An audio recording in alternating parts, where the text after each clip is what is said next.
Hey guys, Lewis here from thelanguagescientist.com, and in today's video I'm going to be answering the question of how to start learning a new language on your own. So this applies to any language, and this is essentially what I would do if I had to learn any language on my own. I'm going to offer you multiple options, multiple apps that you can use depending on your own preferences. So the first thing that you need to understand is, what is a timeline and how long can you expect to actually be able to speak the language? And here I'm going to answer this question from the perspective of someone who wants to learn a language mostly in as a, to be able to speak it, to be able to have conversations. I think that, when we learn languages in school, a lot of people, the school system actually imposes us a lot of, reading and writing and all that. And not that this is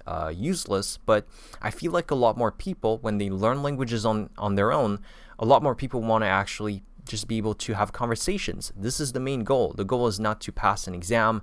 The goal is not to be able to necessarily have a job in another country where you can write, business emails and all that. The first goal that most people have is having conversations in that language. So I'm going to answer this question from this perspective. This is not to say that if you apply the program, the principles I'm going to show you in this video, you are going to be able to read and write, and it's just not the main focus. All right, so how do you do this? Essentially, what you need to understand is that there are two phases here. The first phase is just learning the basics, learning the pronunciation, the grammar, and the basic vocabulary.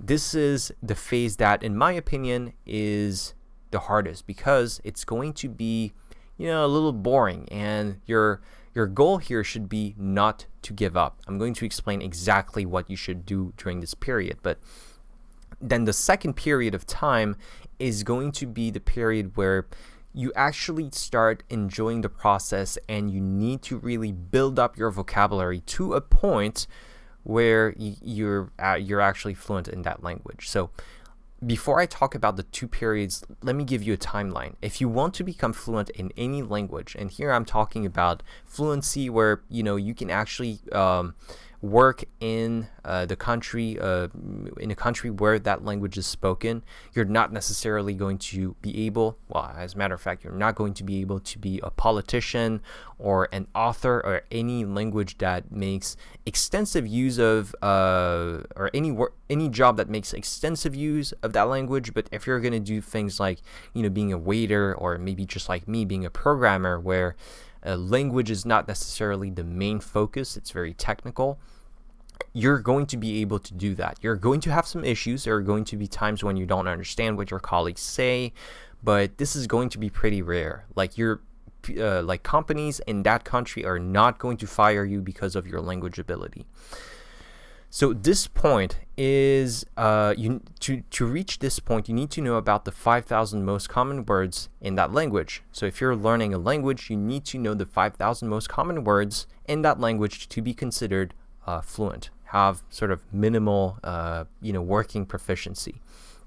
And I got this figure, this number from Paul Pimsler's book. Dr. Paul Pimsler, he wrote a book called, I don't remember exactly how to learn a language or anything, and this is based on pretty solid research. So if you know the 5,000 most common words in the language, then you're going to essentially be able to understand and use 98% of all the words that appear in normal use of that language.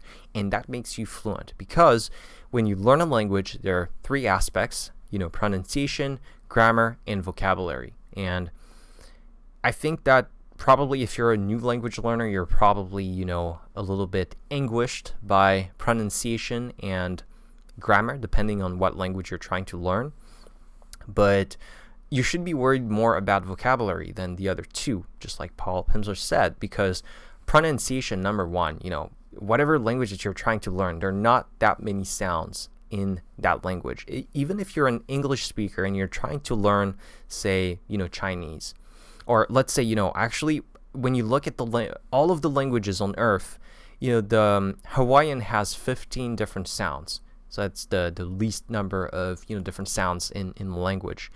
And there are languages in like southern, in the like south of Russia, in the Caucasus, I think it's called Caucasus, something like that. Correct me if I'm wrong, but south of Russia, there are countries where their languages actually expand up to 60 different sounds for a single language.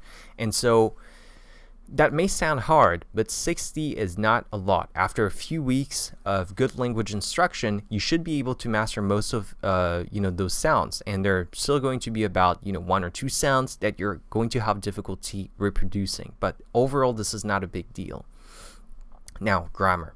If you're learning things like languages like German, Chinese, or Japanese, then you've probably heard that grammar is super hard and it's a big challenge. And it is in some way, but the content, like all of the grammar that you ever need to know in any language, is going to fit in about a 1-year university course or 2 years of high school. There is the scope of grammar is very limited. And so it's highly doable. It's not hard. It's just a matter of time.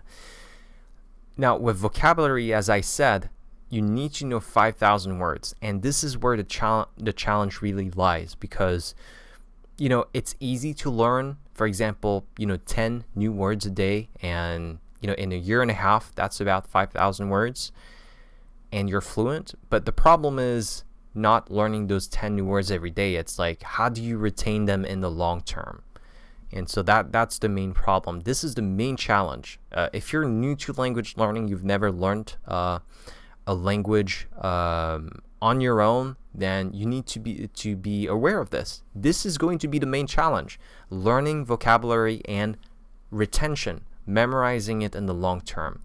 So that's the challenge. Now let me talk about the 2 phases. So the first phase is kind of the boring phase, where you need to get familiar enough with the language so that you can start learning from things like Netflix, things like books, etc. So my recommendation here is that to get to a level where you can actually start using interesting content, I would personally use Pimsleur. So I'll put a link in the description of this video. You can get a free trial for Pimsleur, and they have pretty much any language that you can imagine. And it's going to be, depending on the language that you're learning, it's going to be about, 3 months up to 5 months of just, audio lessons. You're just going to learn the basics of that language using audio lessons. Now, just do this, and it's going to be easy, because all you need to do is just to listen to those audio lessons, 1 a day. It's 30 minutes. It's highly doable. It's not a big time investment.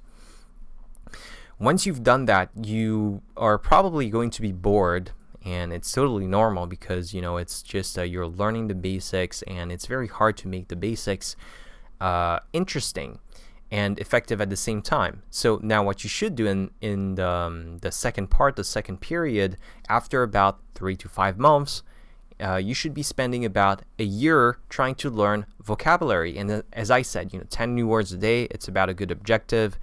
If you're going to do it 1 year, probably 15 words a day, just for good measure, is going to be better. But it's a challenge. But let me show you overall sort of the overall approach that I would use. So I'm on my computer here, and I have a flashcard app. I'm just going to press easy on this one. I already know it. I'm using Anki here, which is an app for memorizing anything. And a lot of people use it to learn languages, and here I'm learning advanced sort of Japanese, and this is how I would memorize vocabulary. This is how I would learn Japanese on my own if I had to do it all over again.